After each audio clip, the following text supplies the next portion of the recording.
Kayo po na nakaupo, subukan nyo namang tumayo, at baka matanaw na nyo ang tunay na kalagayan ko.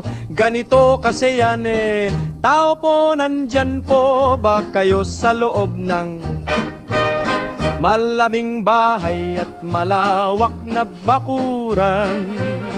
Mataas na pader, pinapaligiran at nakapilang mga mamahaling sasakyan.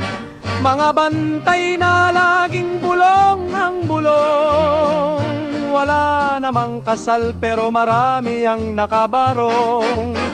Lumakas man ng ulan ay walang butas ang bubong. Mga plato't kutsara na hindi kilala ang tutong. At ang kanin ay simputin ang gatas na nasa kahon. At kahit na hindi Pasko sa lamesa ay may hamon. Ang sarap sigurong manirahan sa bahay na ganyan.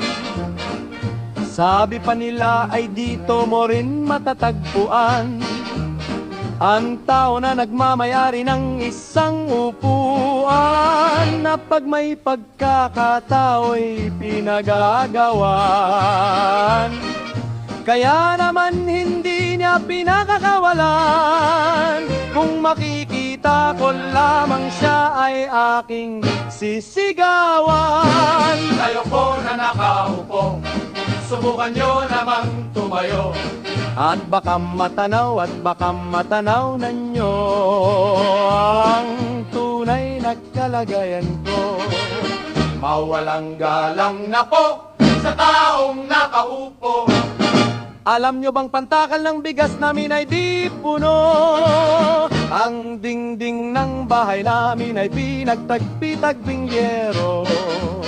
Sa gabi ay sobrang init na tumutunaw ng yelo, na di kayang bilhin upang ilagay sa inumin.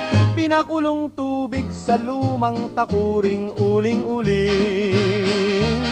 Gamit lang panggatong na inanod lamang sa estero, na nagsisilbing kusina sa umagay aming banyo.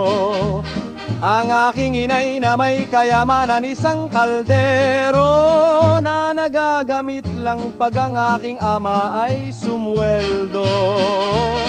Pero kulang na kulang pa rin ulam na tuyot asin, ang 50 pesos sa maghapoy pagkakasyahin.